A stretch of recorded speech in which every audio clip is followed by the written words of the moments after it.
There we go. All right, we're back. I don't know why OBS jacked up my mic and completely changed out what my mic was, but that's okay. We're here. We're ready.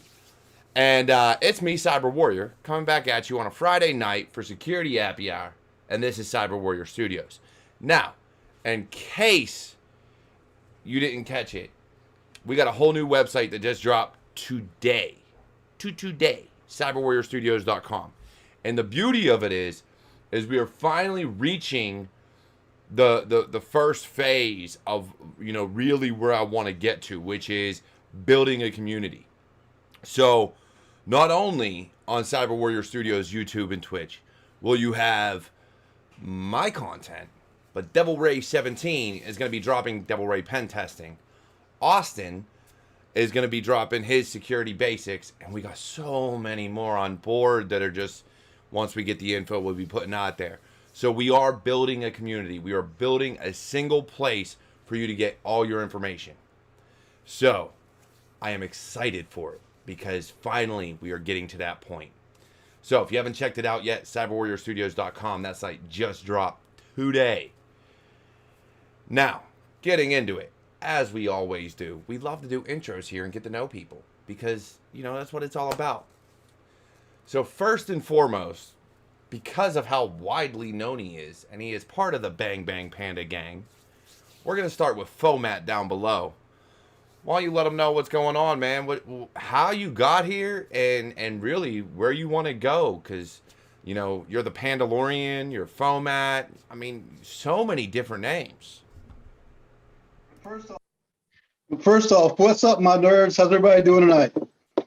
So, I started in IT security back in '99.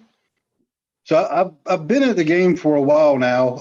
Originally, I just started out like desktop support, right? So, and I'm kind of saying this so people will know, hey, you got to start somewhere. Take whatever you can get. Don't feel like you have to start in security. Do whatever you can to start getting that experience, right? I worked my way up, finally got into cybersecurity, and not looked back ever since. Nice, yeah. I mean, and that's like a lot of us, right? So some start younger, some start older, but there are a lot of us that do start, whether it's help desk, system administration, what have you. Even if it's not an official role or official capacity, a lot of people just start in fixing computers or, tinkering or building computers, whatever the case may be, and then slowly build up from there. And don't get me wrong, there's some that move over and go straight from some other career field into cybersecurity. They just have a knack for it, for learning and catching on, and it happens. Hey, more power to you. There is absolutely nothing wrong with that. As long as you're willing to put in the work, put in the effort, and learn your craft, it's all that truly matters. So yeah, it's definitely, I'm with you, Foemat, man. I started from the bottom. I've worked help desk, I've worked system administration, I've worked networking, all the way up to get to where I am today. So we do have to start somewhere. Which brings me to Daniel. Daniel is just starting out, just getting into the game, just trying to figure out his path. He's worked with some friends of mine on CTFs. He's really trying to figure out how he can develop himself in the industry and how to make a name for himself. And we were talking about it a little bit earlier. But before I go into those details or anything else like that, Daniel, let us know, really what's driving you to get to, into this industry, and where would you like to go? Where would you like your career path to take you? I guess I've always been interested with computers, and then when I was 16, I got a job refurbishing them. But then I just went to fast food after that because I got fired accidentally. I didn't call I wasn't going to be in work that week. And I would probably go into the Air Force to try and get a career in cybersecurity operations. So that's a A good way to go about it. There's several ways, several paths, so many different ways you can get into the field, right? And the Air Force and the Navy, I will say, probably have the best ways if you're just looking to break into it to get that immediate experience. You don't have to always go through the bottom, right? You go through the bottom in ranks in the military, but with some of those branches, you can really start out in cyber. They will give you all the training you need and all the basics and understandings to get there. Can even do that in the Army. They have a new MOS out that'll allow you to do it. And I believe what I was trying. What was that, Dan?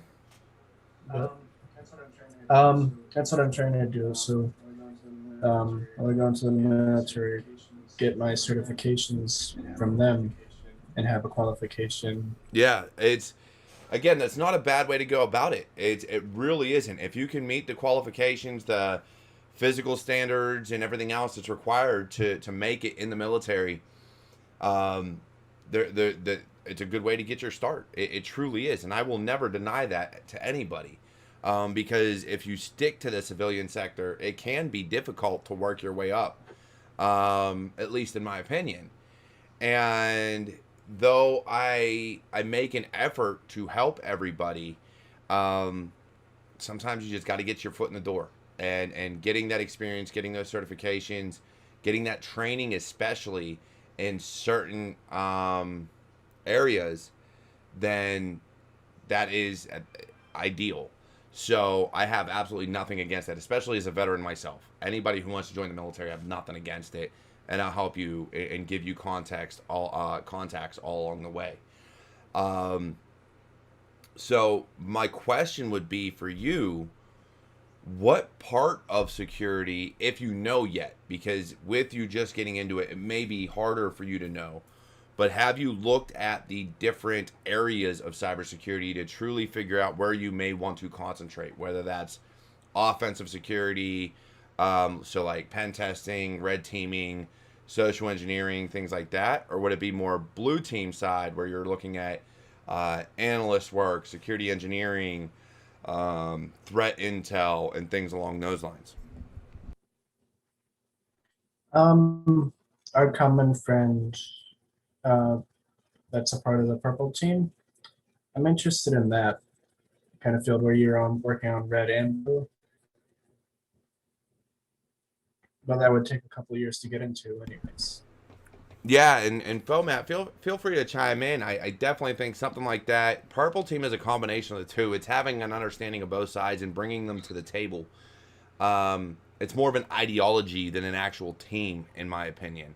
So it's taking red teams and blue teams and bridging that gap, giving them that ability to talk to each other, which a lot of times we stay separate. So again, it's more of a ideology than anything else. But Foemat, go ahead. What do you got? Yeah, I agree with you on the purple team. It's more of an ideology. It also depends on the business itself, where you end up going to and how they kind of look at it and how they want to structure their security. So, and I would say it's definitely cool to kind of push for, if you're wanting to do that mix of things. At the same time, don't limit the roles that you might accept based off of that. Does that make sense, Derek? Yeah, I would accept any role in the field to get an experience in it.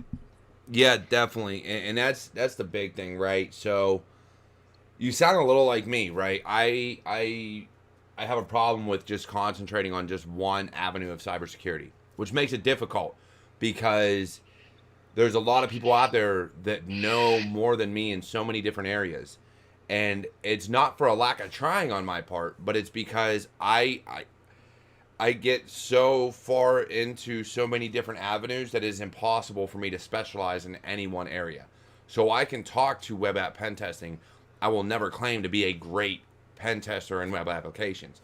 I can talk to being an analyst, but that's because I've done the job, so I know a little bit more about analytical work and security engineering than maybe some other field. I could talk to Python scripting, and I've built scripts, but I've seen people that blow me out of the water every time. I have certifications for reverse engineering malware. I can do it, but it takes me a hell of a lot longer, a hell of a lot more research than maybe people that'll sit there, look at assembly code it, and be like, oh yeah, it's doing this, this, this, and this, and you're just like, how'd you see that? Like, what do you mean?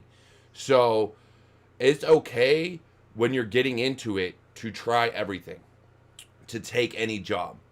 But understand, you may get to that point where you realize this isn't what I want to do, right? I don't want to be an analyst, or I don't want to be threat intel. I want to be a pen tester, or I want to be a red teamer, or I want to be in social engineering, or whatever the case may be. But you need to eventually find it within yourself to find that niche, or find what you care about more than anything else. Because you may love it all like I do, but you got to find that bit that you could just be better at than somebody else. Because in this job market, in the way our career field is, we have so many people that are so great. And they are. In their fields, in their industries, they are fantastic. But taking somebody that is a true blue red teamer and knows the ins and outs of breaking into networks and buildings and everything else, and then asking them to be a security analyst, they've been out of that for a while. They may know how to avoid getting caught on logs because they understand the blue team aspect and how these tools work.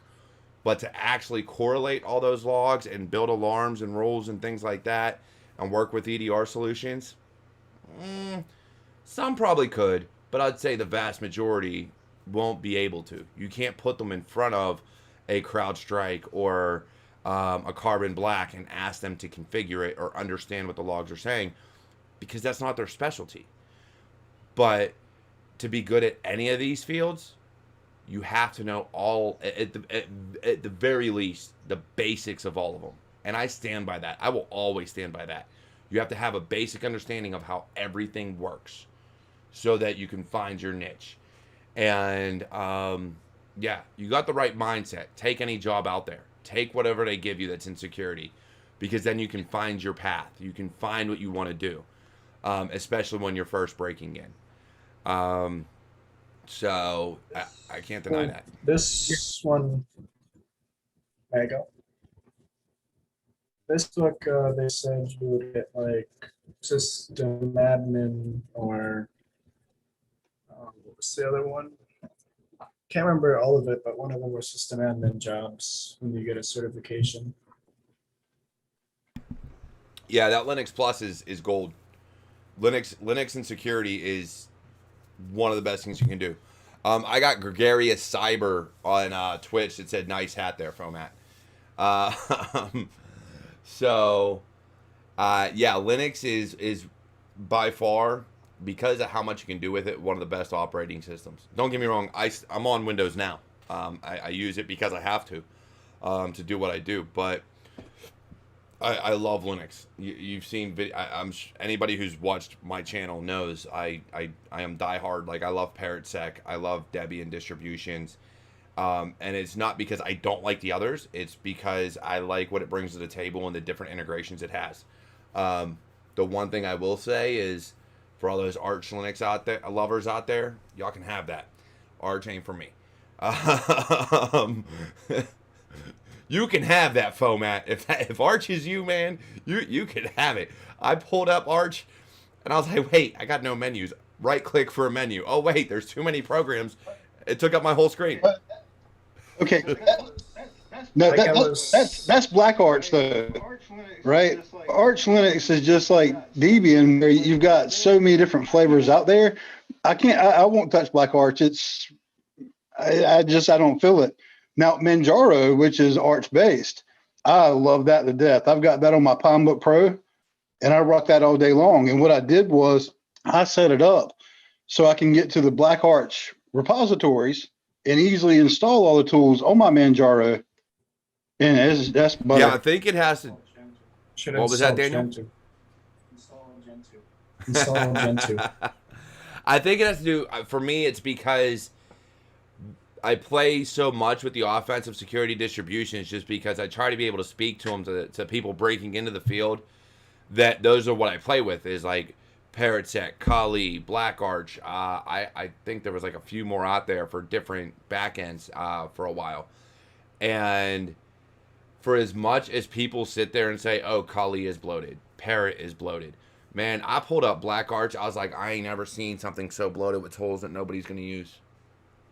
Like, and I mean, it's beyond Windows bloated. Like, it was literally 2,000 freaking tools that I was like, you're not going to use these. No one in their right mind would use these. For something like that, you're better off with a Monero Linux and say, okay, Pac-Man, install, whatever. But that, like, it just blew my mind. It absolutely blew my mind. When I last looked, they had over 3,200 tools in the Black Arch repository. Like I told Foemat earlier, I was trying to work on my own operating system, but I want to focus on like offensive and defensive for the operating system. It's not LFS based, it's based off of assembly and C.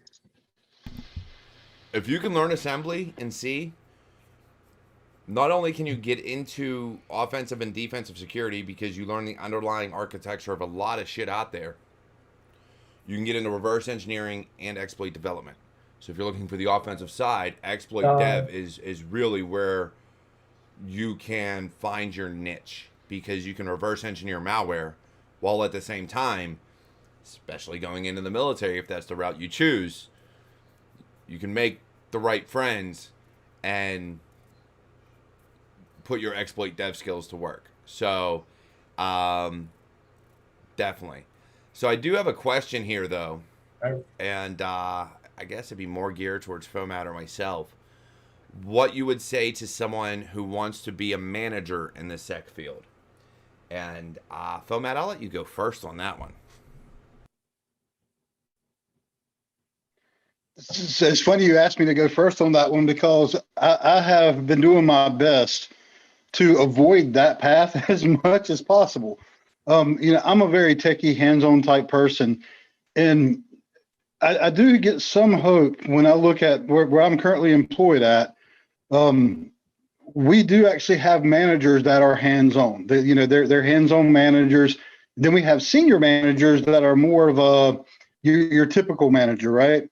So in that aspect, then yeah, I can see me doing the team lead. I have no problems with doing that.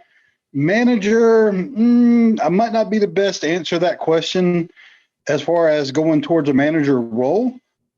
Just know that for as long as I've been in the field, that opportunity keeps knocking. It's come, and it's not necessarily that said, hey, we want you to be a manager, but it's they try to put me on that path, right? Let's put you on that path for the promotion path and get you going towards manager. And I'll look at them and go, I don't want to be a manager. Right. And they're like, we don't have many other steps up. And I'm like, well, that's fine. I'm an engineer now. I can look towards architect. I can look towards a different part of the field, but let me keep what I'm doing. Let me get to the senior level. Let me get, a step up, get me to the pay grade where you max out, and then we'll talk what's next. In my opinion, managers, they learn less than I guess a regular engineer. Because they'll be doing less. It's not that they learn less, it's that they learn different. It's a total different day in the life when you're looking at your manager and then your analysts or your engineers or your architects. It's just a total different way they even have to look and approach things. So here's the way I see it. I look at things in Scanicos from Twitch. I'm gonna lay it out there for you. You will be hard pressed to become a manager, director, or what have you without any experience in the field. I personally would suggest get your experience in as an analyst or an engineer. Learn the craft, learn the trade, and get up to it. Because like you, I completely understand, dude.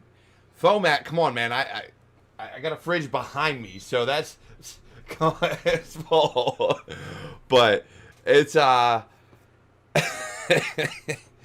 But it's one of those things where I agree. It's very hard to specialize. It's very hard to feel confident, but be confident in your abilities. All right, and that's the same thing I tell anybody who gets into the field. I got a buddy right now that I talk to all the time, and he's like, "Dude, you know so much." And I talk to him like, "You realize there's a lot that you know more than I do." And I think that's something that speaks to a lot of people because they don't understand that they know more than they think. They understand more than they realize, or they're just not confident in their abilities. So I would say, even though you want to get to that manager director path, at least get in a job field first. Yeah, Skull Trader, you're right. Managers that have done the work typically are more effective and can earn and quickly earn respect from their teams, and that's because they can speak to it. They've done it. You're not wrong. It's if you've done the work, you understand what your people are going through, and you're more likely to be a leader than a manager. And this is I'm gonna take from my veteran status. I do it every so often, maybe more often than some may like, but you see that in the military a lot. You have your managers and your leaders. You have NCOs that lead from the front and officers, and then you have those that just bark orders and don't get off their butts to help. Don't do anything. If you're not willing to put in the work, if you're not willing to be in the dirt with your team, if you're not willing to put in the extra hours, then you're a manager. You're going to sit there, you're going to clock out when your time's up, and your team's going to be left hanging. Foemat just pulled out snack oil. Oh, 110% snack oil. And, I'm going to echo what you said with a little bit of I guess, life story here. There's someone, and he may or may not actually be watching this stream right now. And if he is, he knows what I'm talking about. He's probably hanging his head low at the minute in embarrassment, even though I'm not even mentioning who it is. But this person actually helped me get into the field with the title of cybersecurity. And when I had gotten out of the game for a little bit, I had moved out of the country. When I moved back in, when I moved out of country, it actually turned into miniature career suicide. I could not find work in that country doing IT tech work. It was also 2008. So the recession hit. I had actually moved to England. So if you know anything about England, they're much smaller. There's a lot less, especially back then, a lot less tech jobs that were popping up. And the people that had jobs, at least good paying tech jobs or decent paying tech jobs, they weren't leaving. So I was there for 2 years, went from being in tech to literally working in a food factory, making marzipan, right, which is almond paste for those that don't know. And I get back to the States. It took me a while to work my way back up into tech. And this particular person actually helped me get back on my feet. He hired me as a desktop support tech. Quickly saw when he found out, like, hey, this guy's going to these hacker cons. This guy's, he's doing all this training. So he started talking to me about, do you have an interest for security? And I'm like, I definitely do. And it turns out, he's a big security buff too. And he now actually owns his own security company, cybersecurity company. And but he was my director. And I was really impressed, and I'm still impressed with him now, because as a director at that company, and this isn't the one he owned, he was doing the work. I mean, he was doing desktop support work sometimes. He was doing email admin, server admin. He was doing it left and right. And he earned my respect very quickly. And it was also, he always loved and was willing to teach anybody, the job. And when you got somebody, you're watching a director level actually getting there, getting his hands dirty, doing that work, you also know that what they're about to teach you is going to be solid, because this guy's still relevant. I mean, he's still doing that work. So, yeah, I agree with you. The managers that have been in the trenches, the managers that are still in the trenches, they get mad respect. And my hat's off to anybody who does that. Mad respect for you. And I would like to think when I get to that, if I get to that level, that I'm still going to do my best to get my hands dirty. My leadership might like it, but I'm still going to try doing that work as much as I can. Yeah, definitely. I hear you on that one. And Daniel, that's something you'll find as you go across, whether, like I said, whether you go in the military or find your way into civilian work, working help desk on your way up. You quickly learn who's done the job and who hasn't. It's kind of like what they say. So one of the sayings is, if you can't do, teach. If you can't teach, well, I came up with a new saying, but we're not going to go into it because that will offend some people that are actually really damn good and know their shit. So we're not going to talk about that. But I've had a lot of good teachers too. But that's because the teachers I've had do the job.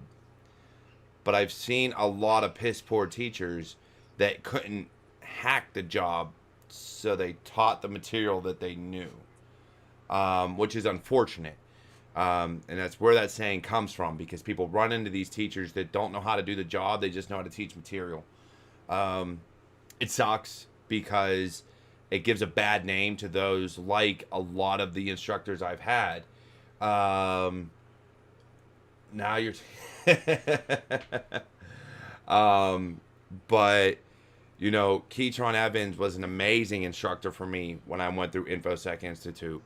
I had amazing instructors. I had one horrendous instructor going for my master's, but I had some great ones too that worked for the FBI, worked for the, you know, different 3-letter agencies and new digital forensics and things like that.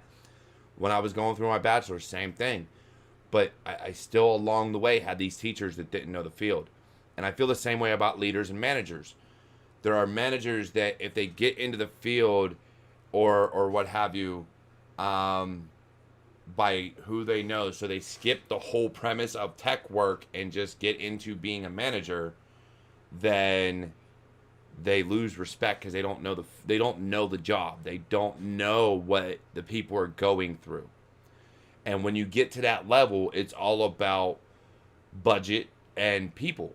You got to be able to manage your people and lead them. But how can you lead someone if you really don't know what they're going through? If you're leading a SOC team, have you been an analyst to know what the hell they're looking at?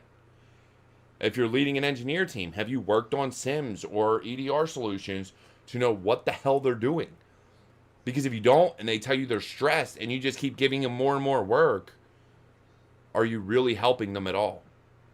But people that have done the job, no.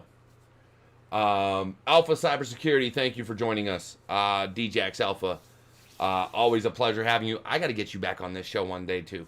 It's always fun having Davin on here because me and him think so much alike, and we are both students at Keytron Evans, who is amazing.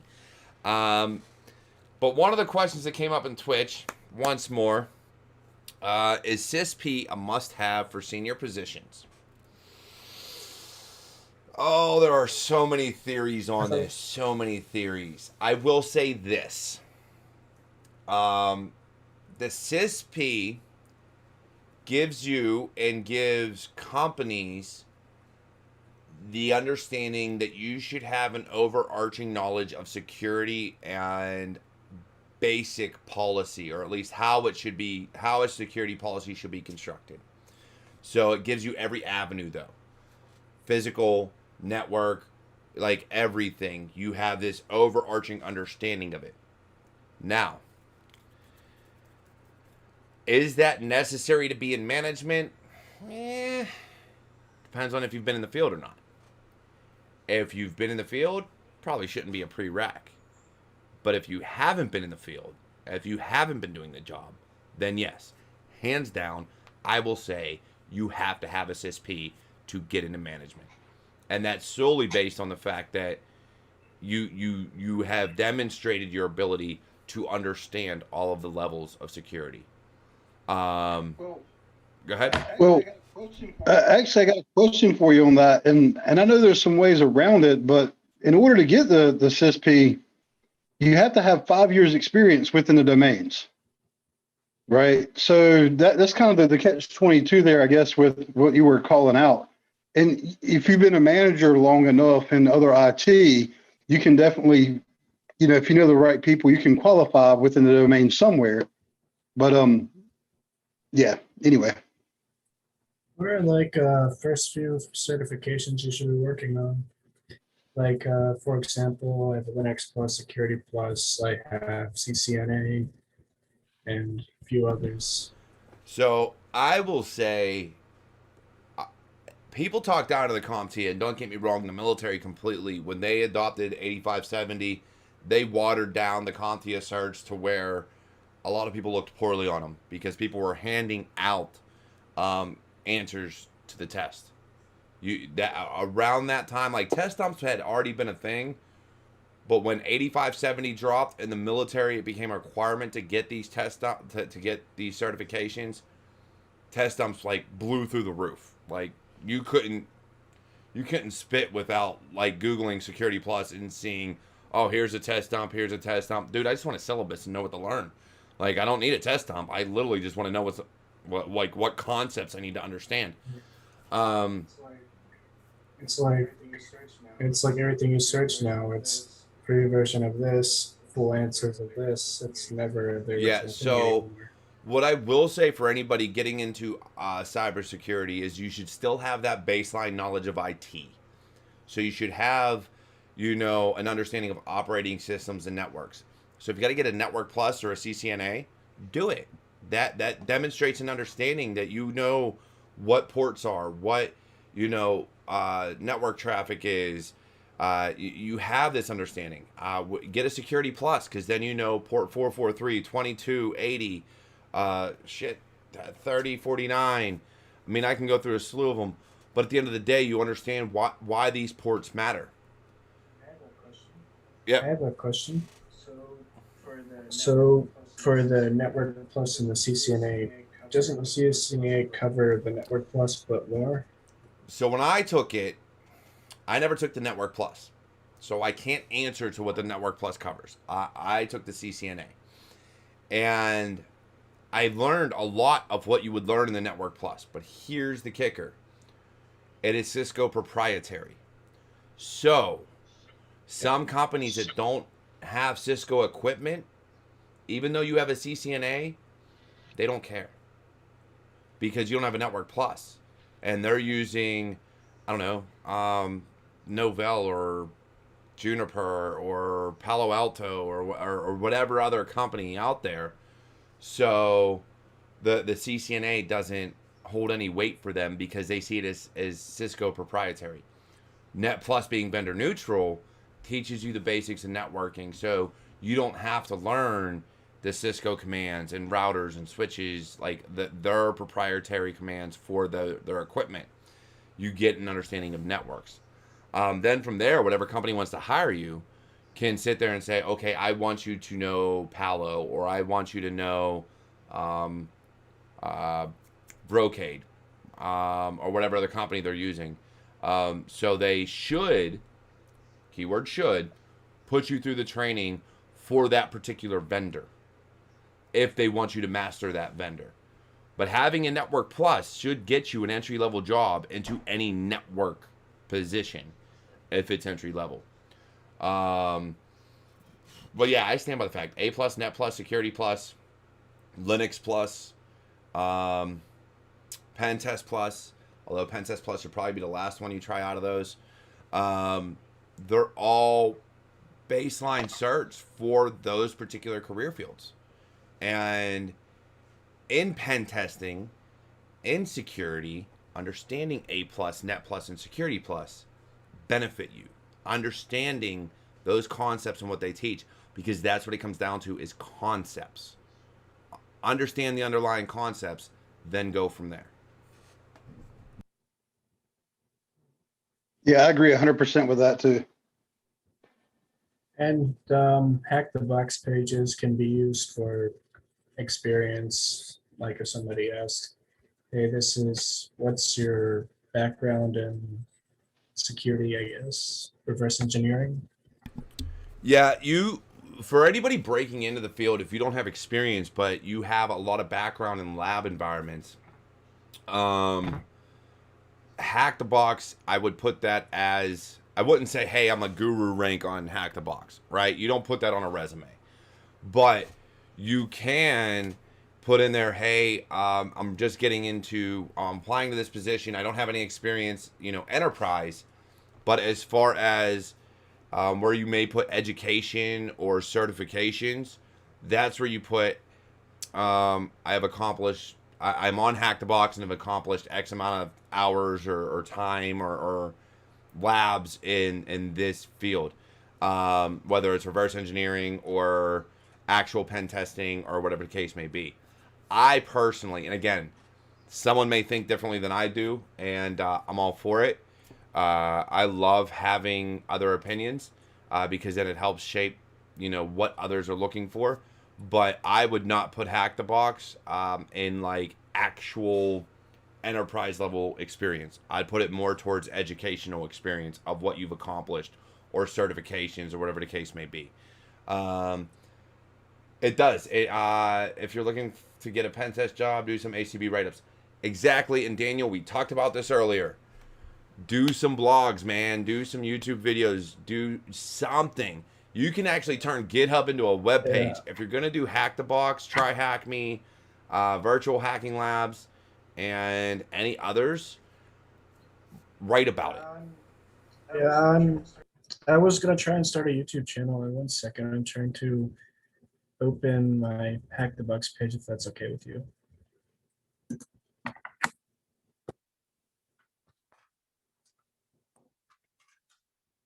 Yeah, that's the thing, man. It's all about write about it. You got to get. So what I did when I was looking for jobs, when I did my resume, which I actually got to alter mine because I don't have a blog anymore. I had my blog link on there. I have my YouTube link. I have my LinkedIn profile, and yeah, I think that's all I had. And I think I have my GitHub profile or GitHub repos on there too.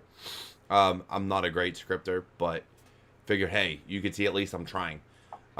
So those are things that I always put at the top of my resume. You want to find me? Here's every link I have. Every single one of them. I have never hid who I am, and I never will. Yes, I go by Cyber Warrior, but guess what? I also go by Derek and so many other names. But Cyber Warrior is just what I go for CyberWarriorStudios. I don't hide who I am. You can find me. Google it. You'll find me. It's okay. But yeah, I think write-ups are probably one of the best ways to get started. Like writing blogs or a pen test report. So Google what a pen test report looks like. And then if you do a retired Hack the Box machine, write your own report on it. You want to be a pen tester? That's one of the best ways to get started. Start writing pen test reports.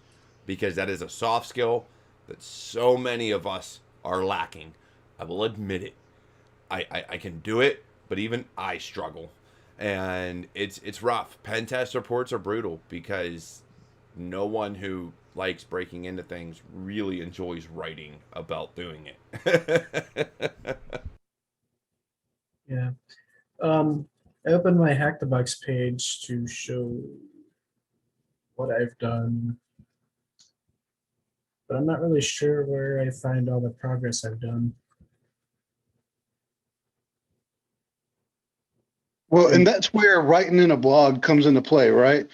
I mean, when you're talking to employers, they might not necessarily know, Hack the Box. They might not know Try Hack Me. They might not know the virtual hacking labs.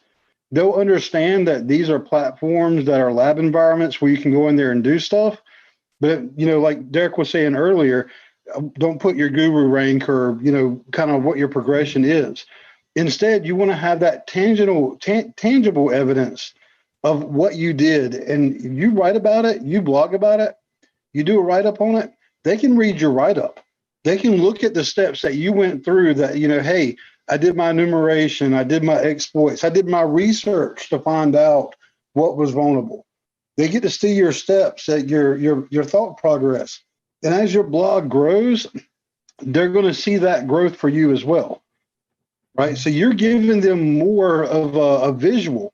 Because I can tell you right now, my current senior manager, he's never looked at Try Hack Me, right? He'll ask me, hey, how's Try Hack Me going for you? And I'll be like, hey, man, it's great. This is what I'm doing right now. And, I'm battling in the leaderboards and yada, yada, yada. But I can guarantee you, if I said, hey, here's some write-ups I've done on it. If he read those write-ups, he's going to be like, whoa, this is pretty impressive. You can tell somebody where you're at within a challenge. But if you can show them everything that you've been doing through blogging, dude, it's going to blow them away every single time. How do write-ups really work? Because I was told hack the box frowns upon recording doing them because you're giving the answer to people that are just searching for answers on there too. Now, I can't speak for Hack the Box because I've not used that yet, but I know on Try Hack Me, you can actually have your write up linked. And I know on Try Hack Me, what they frown upon is they don't want you to actually put the answer. They don't mind if you show how you work through it because that's how other people that are trying to get into it, that's how they're going to learn, right? They can pull up your write up and they see, your progression on it, and it gives them hints on how to do it. And I can tell you, I've looked at a couple of write ups for some of the hard stuff, and it doesn't matter that they've sat there and said how they did it. Some of those really hard challenges, you start on it, and stuff that worked for them wouldn't work for me, right? And I'd have to kind of sit there and figure out, okay, what can I do instead? So the big thing is you got to make sure you're not giving the actual answers away to answer the questions. At least for Try Hack Me, I can't speak for Hack the Box. Yeah, it's the same way. You can't really show any answers. So Yeah, and that's the thing is the people that you're really writing the blog for, if you're doing it to help with your progression and to show, a hiring manager what you're doing, that hiring manager doesn't care what that actual flag is, right? You're not giving that flag to them in order to get the job. They care about what you did to get to that flag. not only just that, Hack the Box made a lot of changes so that the flag changes every so many minutes or whatever. So they can't copy and paste the flag. But what I will say is this. On a blog, I wouldn't even list that it is Hack the Box challenge whatever. I would just say, I would write a report, say this machine had this. Like, look up pen test reports. Because even in pen test reports, you don't list, oh, this machine was known for... No. You go through, maybe give a machine name, but you can leave those out. You can redact information that would link it back to Hack the Box and just put in the vulnerability. Put in what you did to get around that vulnerability. Put in how you found it, things like that. So there are ways you can write a blog about what you've done on Try Hack Me or Hack the Box without people being able to find out that you wrote a blog. Now, I will say this. For Hack the Box, if you are going to do that, make sure it's on the retired boxes. Because if you do it on the live and active boxes, they will get a little angry because some of them do go out there and find out that there's actual articles written about their live machines. So I would do write-ups on the retired boxes, and because it's a blog post, just redact anything, whether it be lab names or what have you, on whatever is related to Hack the Box. The other way around it is some of the stuff that they leave open is free. It's open source stuff, libSSH, other open source software, and so you can build your own lab. Build your own lab. That way you can do the exact same thing, but then use your machine names, use your lab, and the fact that you built a lab, you can do a video on it. You can do a blog about how you built it. So now you not only have the security knowledge, but you're saying, hey, I built an Active Directory lab that I was able to do X, Y, and Z on. So now you have the security knowledge and the system administration because you built this out. You built OUs and GPOs and things like that. If you can get into, the more you can kind of document your learning path in blog posts, the more that your hiring manager will see. And yeah, Gregarious Cyber said the same thing. You could also download VMs from VulnHub and do write-ups about them. That is another key thing. And I have one more question about blogs. Where would you post them? Like, would you have to host your own site, or would it be like, I'm not really big on social media sites. I mean, I have Discord and YouTube, and that's about it. And Twitter. You can do it on GitHub. Yeah, a quick Google search will show you how to write a website in GitHub. GitHub has the ability for you to write blogs on their page. It's called GitHub Pages, I think it's called. But yeah, you can do a website through GitHub. You can use Blogspot. Google has Blogspot, so you can do it through a Google account there. There's Medium. Medium is another one. I don't know if they charge anything. I think if you're going to use custom domain names, then yeah, you got to pay for the domain name, and sometimes you have to pay extra for whatever blog site so that there's no ads or whatever. But for your purposes, that does not matter. You're not trying to build a paid for brand. You're just trying to get what you're doing out there. So if your blog is literally Daniel or rain.medium.com, then that's where your blog is. There's nothing wrong with that. Or if it's a GitHub page and it's github.com/ I don't know, Rain, Daniel, Ice, pick a name, any name, whatever it is, then that's fine. And again, Ralphiez, apologize for whoever's in Twitch sent that. I may have mispronounced that name. LinkedIn lets you do articles. And for you who's trying to break into the career field, that may be the best way. Because now if you're on LinkedIn, you can network with people, myself and so many others. And then on top of that, you're using their platform to develop articles and put out content. So you can write a blog and it's all linked to you. And every article you post, the more you interact on LinkedIn, the more people that know you, the more you talk to CISOs, security directors, CEOs, things like that, it just grows. But you got to stay active. I wasn't aware of documenting your work until I attempted the KringleCon of this year. I wasn't aware that I had to document any of it. I got to like the Splunk database and couldn't do it, but then they were like, you're supposed to document it before you finish, and they stopped the events. Yeah, I always say I'm going to do KringleCon, and I have yet to actually get past like a few missions, and I don't document anything.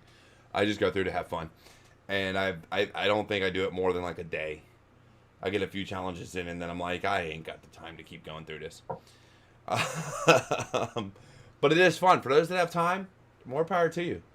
Foemat, man, what do you got to say on matters, dude? Like I see you so much in chat, in Twitter. I mean, you do a lot. You are constantly promoting, helping something, man. Like I see you doing so much, and that's one of the things I love, and that's why when you sent me the request to be on here, I knew I had to get you on, because we're part of the Panda gang. I got Cyber Panda in YouTube chat. Like, come on. So I had to get you on here. And what is your take? So I'm kind of going to change course a little bit. What is your current take on the industry and how things are going? We see how bad things are getting. Overarching, and it's not even it's a very vague question, because I just want yours basically opinion on cybersecurity and the state of things. Well, and I'm trying to. I'm just gonna come out and say it. So anything I say, y'all have to take with a grain of salt. I don't want to say something that's going to piss somebody off. At the same time, if you know me well enough, you know that I say everything with tongue in cheek, right? I'm big into shenanigans and stuff like that. And for me, it's kind of funny. I've got these two different ways that I look at stuff going on in the industry. Because at one moment, I am a cybersecurity engineer. During the daytime, I work in the defense, blue team type stuff, right? Securing things. So I see something come out, and I'm just like, oh my God, I can't believe this has happened, and this is horrible. And then the other side of me is like Joker style laughing, just as hilarious as possible, because I've got that bit in me in his back that's kind of, almost criminalistic. That's like, they got pwned. So there is a lot going on right now. It kind of kills me to see this, but everything going on for CD Projekt Red, I'm just going to throw that out there. I don't care if it's too soon. They've not been able to catch a break. right? I think they did a bang up job with Cyberpunk 2077. I'm going to say that hands down is probably one of the best games I've ever played in my life. And from the minute, like even before they released it, they were catching hell. I mean, even KFC was slamming on them. You know, when you have Kentucky Fried Chicken slamming on a gaming company, it's kind of like, really? But, you know, it goes from problems they were having in dev, and then problems they were having with porting, problems they were having with resource issues on older systems, Game right? And devs, got a bunch of, you know, lessons learned. And then this recent thing, right? They got breached. They got hit. I believe it was ransomware they actually got hit with. Is that right? game devs usually do a lot more work than anybody else. So the one thing I will complaining say about about this not finishing a is, game. and I'm gonna touch on it because I pre-ordered Cyberpunk just because I bought it on computer for Steam, and I tried Watch Dogs, but due to having a family, I didn't really get to sit down and pay attention to the story and play through it. So I figured, you know what, this is gonna be a really cool game to sit down and play through. And I loved it. But when I read the history on it, and I did a little bit of research, man, people were going to town on this company because of the delays and everything else. And so the moment it came out and they finally released it, they're like, oh, there's all these bugs and it took this long. And it's like, look, they probably would have given it another year had you not been on their ass about it. But then on top of all of that, like you said, you mentioned the resource issues. And now, as bad as things were, they got hit with ransomware. And we all know that ransomware has been going after companies, whether, look, I think Sony got lucky and didn't get hit with ransomware when they were breached. They just took all their shit. You know, so some of these companies got, I wouldn't even say lucky because their shit got taken. Disney, Sony, I think there was a few other production companies that eventually got hit. Like, and it wasn't always ransomware. But Project Red was. And it really looks bad, but at the same time, I love that game. Granted, if you just play the main story, it's short, but I absolutely love that game. And I feel bad because it is a company that has been trying to do right by the fans, and then the fans just keep getting pissed off. And to me, it reminds me of wrestling. I grew up a huge wrestling fan. And I've always, like, there are certain things I don't like, and I'll admit it. Like, I can't stand Brock Lesnar as a wrestler, and I don't mean to, like, digress from cyber, but just to relate the two. I can't stand Brock Lesnar as a wrestler. I think he sucks. He's garbage. He needs to go because of how they built him. But there are people out there that will just bitch to bitch, and that's all they're doing. And I feel like when you look at the cyber industry, there are people like that. There are people that are just going to bitch and complain for the sole purpose of they have nothing better to do with their lives, or they just want to make people look bad. I feel that way about elitists in industry, those that think they're better than everybody. That's how they build themselves up because they're missing something. They don't have that bit of knowledge that that person does, so they're going to talk down to them so that they can feel better about themselves. So for anybody in cyber, in IT, or any other industry, fuck it, I'll say it, any industry. If anybody talks down to you, it's because they are jealous because you know something they don't know. You are better than them at something, and they don't understand it. And I sit here as somebody who tells me, you know, like I said, I got a buddy who has told me, oh, dude, you know so much. I'll be the first one to admit, Davin Jackson knows more than I do in a lot of different things. A few buddies of mine know more than me in a lot of different things. And when they compliment or like tell me they need to talk to me, I'm like, dude, like, quit talking down about yourself. Like, this is why I have this show. Because you know shit that I don't. I want you to understand that. Imposter syndrome, I believe in it because I go through it. Like, I have faith in my abilities, but at the same time, I doubt myself. But when I hear people and I know they know more than me, it frustrates me because I'm like, dude, like, I'm not any better than you. I'm really not. I'm no better than anybody else. And people that think they're better than somebody else, you're jealous. You're missing something. So if you're just getting into the field, if you're afraid to get into the field, don't be afraid. Find me. Find Foemat. find Alyssa Miller and Alyssa Infosec, find Davin Jackson, Ty Wilson, freaking Conda, Makeshift. I can go through a slew of people that will lift you up and tell you you are amazing and are doing great things, because you are. Day Cyber Walks is another one. Daniel, I'll tell you this right now. One of the men you need to look up, Makeshift, Day Cyber Walks. Them two right there.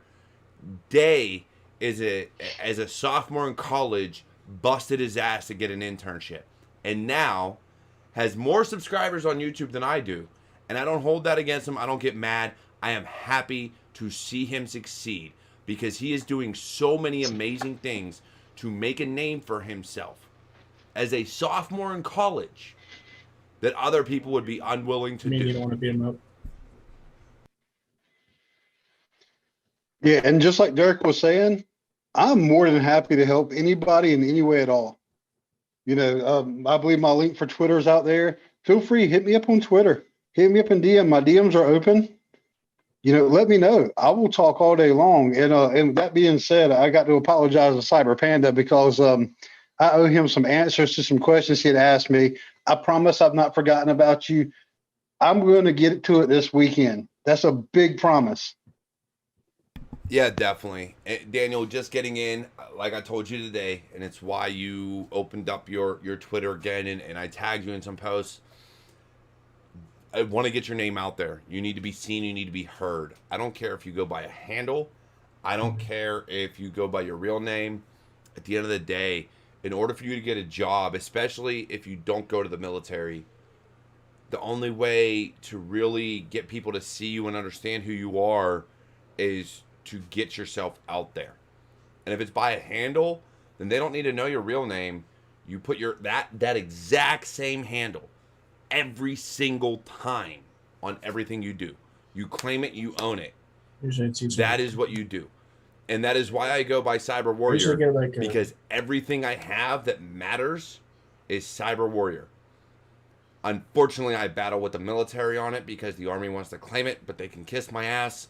I'm taking it. It's mine. Take it for legal I rights. wish I could trademark it. Like every time I use rain or whatever, ice, whatever else, it's taken. But like, just put the names together, it's usually untaken. Nobody's got it yet.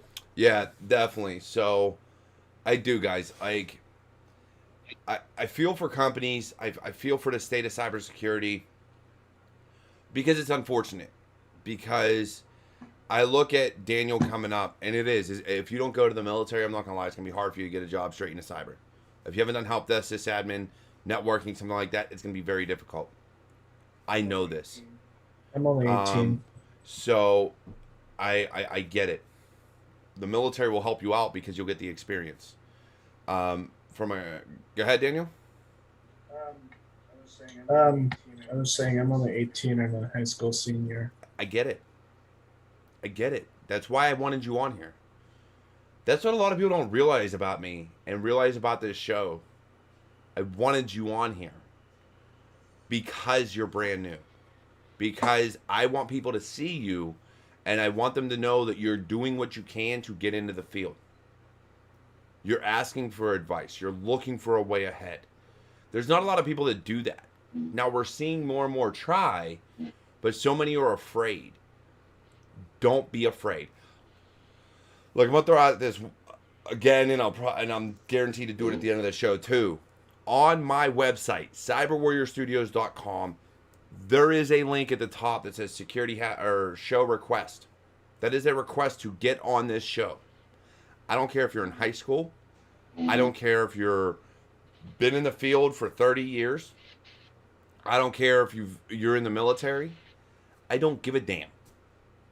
You want on the show, if you feel like you're not being heard, if you feel like nobody's listening to you, when it comes to cybersecurity and IT, then come on the show. That is my stipulation. It has to be about cyber and IT. Because that's what matters to me. That's what matters to this show. So go ahead and check out that website. Again, this is my 25th episode. And we're moving through phases. Devil Ray will be coming on the channel with his own playlist. Austin will be coming on with his own playlist. It's gonna be big. But Foemat, man, you keep looking like you want to say some words, dude. Do it. Yeah, I just want to say the whole reason I wanted to come on this show is because you give people opportunities. And I was actually thrilled when you told me this afternoon that the person you were bringing on was like brand new to the field. That made me so happy because I want to be a part of this, right? And that's why I'm saying to everybody, you watch this video later, it's being recorded. Look me up on Twitter. If you weren't here live, that's fine. I don't care. You know, I've only halfway paid attention to chat because I'm trying to make sure I'm really paying attention to Daniel. You know, honestly, you know, Daniel, if you weren't here, if it was somebody that's been in the field for 20, 30 years, I'd probably be talking all over them and picking on them and, you know, probably really cutting up. But with you being here, I'm trying to take this as serious as I possibly can because to me, it matters. With you being here, it matters to me that I do what I can to help you out. So please do not hesitate to hit me up. But I will say this to anybody out there, and I think I've heard somebody else say this before on this show. If you're going to reach out to me, right, and I start giving suggestions to you, please follow them, right? If you keep asking the same questions, and Daniel, this isn't directly at you, this is just in general, you know, if you keep asking somebody the same questions, if you keep going back and, you know, you start asking me, hey, can you help me find a job? You know, and Derek actually went over this, I think maybe 2 episodes ago. I'm not the right guy to help you find a job, right? I'm just an engineer. I'm not a hiring manager. Now, I can help you with all the other advice. I can help you figure out what might be the best cert for you to take next. I can help you. I can give you some suggestions on things you can do to see if you're going to like doing this type of work or that type of work. I can tell you my story all day long, but what I can really do is I can listen to you. I can listen to what it is you're wanting to do, and then I can relate whatever it is you're saying. I guarantee you I can relate it to my past. Somewhere along the past, I'm an old ass dude, right? I like to think I'm nice, young, and beautiful looking for my age, but I'm an old ass dude. So I see exactly that's what I'm talking about. But you know, I'm here for anybody who needs me because this is how I learn. This is how I better myself. You know, there's several people out there that I tell them all the time, like, hey, let's get a live session on Try Hack Me. Hey, let's have a call. There's a couple people local here. There's a college student right now that literally lives like down the street from me. I met him because his mom works at a coffee shop. She happened to see I was wearing like a funny shirt. She asked me about it. It was a shirt that says cybercrime, but it was like Coca-Cola, right? And she asked me about my shirt, and I was like, yeah, well, I'm in cybersecurity. And she said, hey, I've got a son who's actually going to school for IT. And I said, here's my phone number. Tell him to call me. And I can tell you, I've given my phone number out to probably 40, 50 plus parents. I've had like 2 kids call me back. Those 2 kids that called me back and that stay in contact with me, I take them out to lunch. I take them out for coffee. I talk to him. I ask him, how are you doing in school? Matter of fact, and I don't know if he'll probably watch this later. He had to work late tonight. But, you know, I hit one of them up today and I was like, how's school going? Or maybe it was yesterday. How's school going? He's like, hey, it's going. Right? Because it matters to me. And I want to do what I can to help people out. If I've got the skills, I'm going to give you the experience. If I don't have the skills, I know a lot of people with it. I know other people that are willing I can refer people to. So hit me up. If you're looking to get in the field, or if you've been in the field for a while and you're just looking for a different opinion on something, I'm right here. I'm on Twitter like all day long. I usually respond to people within anywhere from 5 minutes to maybe 5 hours. I do have one question. Yo, hit. Are these strong enough to process like a web server? I don't know if you see them, this RPI 4, B+, and then this is the 3. Are these strong enough to hold like a web server for blogs, or would I just use a free service somewhere? I'm going to answer that in almost a prick type fashion. Find out. Do it. Try it. Right? Because there's definitely going to be naysayers. Some people are like, no, you can't do that. I always had trouble with it. Like, tried to do it before, but I guess I can work harder for it. Well, it's not about looking harder. It's about approaching it from a different angle. So whatever you did before, the path you took before, do some other Googling on it. Try to find a different path, right? Think about what you did before and think, is there a way I can do this differently? Is there a way I can maybe chain a couple of these together? What can I do to approach this from a different step? And then reach out to people like me, right? And say, hey, have you done this before? I can tell you I've not done what you're trying to do right now, but it doesn't mean I might not be willing to find out. I mean, right on the table behind me right here, I've got like 3 or 4 Raspberry Pis. I might not even know how to do what it is you want to do. I'm willing to give it a shot. There's a lot of people out there willing to give it a shot, but I'm going to challenge you to try it first. And I would love it if you reach back out to me and tell me like, hey, I tried it and I got it to work, or hey, I tried it and I literally have less hair than when I had on the Zoom call with you, right? Because I pulled it out. Matter of fact, I'm wearing this hat. I told Derek and Daniel earlier, I put this hat on because with it off, that shine's going to blind you, right? I've definitely done some hair pulling out in my life. So, dude, try it. I'd love to hear back and see if you were able to pull it off or still have problems with it. There you go. My uncle got this when he was in the Navy. It's a Russian Navy hat. I guess it was a gift from Russia, but the USSR cap right here fell out. It got ripped out. I don't know how. Yeah, definitely. And I'm gonna follow up with what Foemat said. Look, I'm gonna say this for anybody out there that has done anything. If you haven't tried it, my kids. I got 5 boys. Anybody that knows me, anybody who's watched my shows knows I got a family. I got a wife. I got 5 kids, and all boys. And anytime they ask me a question, the first thing I ask them is, "Have you looked it up?" My oldest, I built a computer for. The other one, the other ones either have phones or tablets or something else. So if they ask me a question about something or how to do something, especially when it comes to computers, they all know what Google is.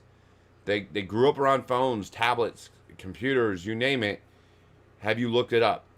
And the reason I do that is not because I want to be an asshole. It's because you need to learn how to find this information for yourself, because I'm not always going to be here. So I get it from somebody. When I was in the Air National Guard, one of our server administrators, she was probably one of the best damn technicians I ever knew. And I would go to her and I'm like, look, you're probably going to know this off the top of your head, so I'm going to ask you, how do you do X? And she would look at me and be like, did you look it up? No, I figured I'd ask you because it'd be quicker. Nope, look it up. If you can't find the answer, then come talk to me. And that's the thing. You got to be willing to put in the work. If you're not willing to put in the work and find out whether something can or can't be done, and if it can't be done, why not? What do I have to change? What do I got to make different? Do I need better hardware? Do I need to use a different language? Do I need to use different imports? Look, I got to stop right now because Gregarious Cyber just said CompuServe. Dude, I grew up on Prodigy and Netscape Navigator and America Online before AIM was even a thing. Don't even go with Whew! I was there with all the bells and your sister picking up the phone and killing a download. So let's not talk that. Hey, Derek, I'm just going to give you a heads up.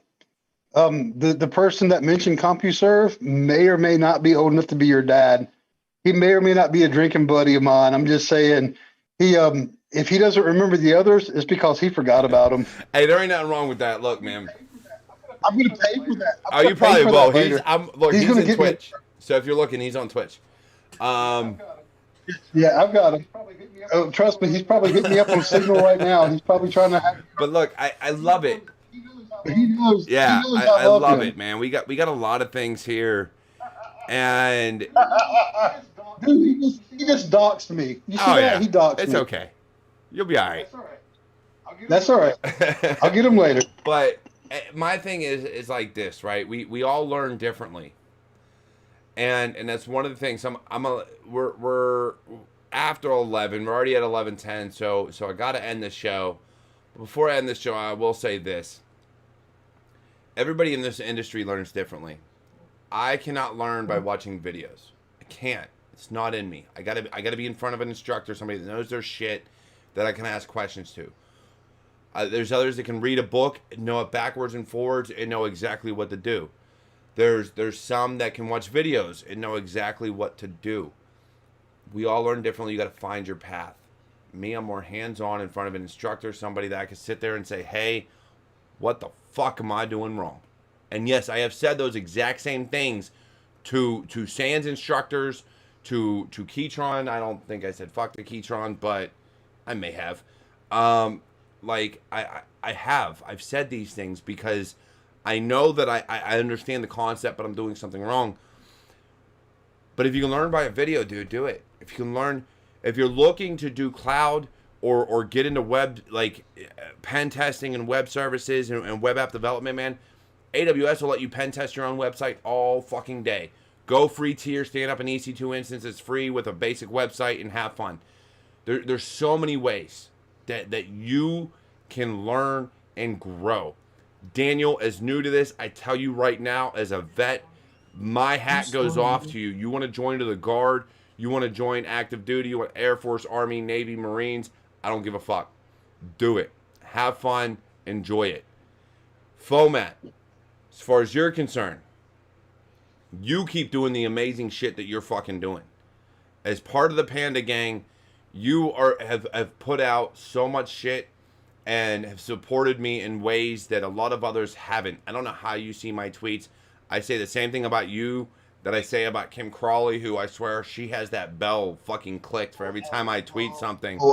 Like, it's fucking amazing. Death. But you two are on different paths right now because of your experience levels. But don't ever fucking stop what you're doing because it's amazing. So, Foemat, I'll let you finish. Put your 2 cents in. Daniel, I'll let your 2 cents in, and then I'm going to close out the show. So I just want to make a comment back to what you were saying earlier about the research, Googling it. So anybody who wants to reach out to me, I promise you one thing. If you ask me a question and I Google it, and it's in the first 2 or 3 responses or page, my answer back to you is going to be a link. When you click on that link, it's going to pull up the page called Let Me Google That For You. I do that at work. I have like the help desk, service desk will reach out to me all the time. And they'll be like, this person's getting the error. I will take that error. I will put it and Let Me Google That For You. And I send them the link. I will do it. I'll do it in a heartbeat. I've done it to my manager before. You ask me a question. If I see it on that first page of Google, I promise you I'm sending you a link. So before you hit me up, Google it. If you find it on Google and you can't understand it, mention that in the DM to me. Be like, hey, I did Google this. I'm not quite getting it. I need some help. Do you know anything about this? And then I'm going to be right there. I'm going to be like, you know what? I may or may not know about it. Let's get a live session together. Even if I don't know it, we'll do a live session. I'll show you how I would figure out how to do it. That's my big thing. If I don't know how to do something, I will teach you how I figure out how to do it in a heartbeat. But again, Derek, thank you for having me on tonight. I really enjoyed this, and I'm here for anybody who needs me. Go ahead, Daniel. Send out your closing thoughts, and then we'll end the show. This was like good information. And yes, I do Google a lot of things, but then you also have information you came across before that doesn't work often. Yeah, and you ask people. But thank you for having me on the show. Yeah. You the man, Daniel. Yeah, definitely. Keep it, man. One thing you need to be wary of is people, I've heard a lot in OSCP chats or forums and things like that. People can be condescending. I've seen it on Stack Overflow. I've seen it on so many other forums. So don't ever let that get to you. People can be condescending. So if they start doing that, look, come to me, come to Foemat. If I don't have an answer, I know people that will. It happens all day. And then we just like to troll people for fun that act that way. It's quite enjoyable. But look, I'm going to close this out. I will say it's been an amazing episode of Security Happy Hour. If you haven't noticed, this is my 25th episode. So if you have not seen any of them, if this is your first time, go back. Look, go to CyberWarriorStudios.com. Go to shows, Cyber Warrior. Security Happy Hour. You will find them all in the gallery. If not, look, on Twitch, I think I'm up to like 2 or 3 on there. I can't store them all. YouTube has them all. And I love it. Look, I love what I'm doing.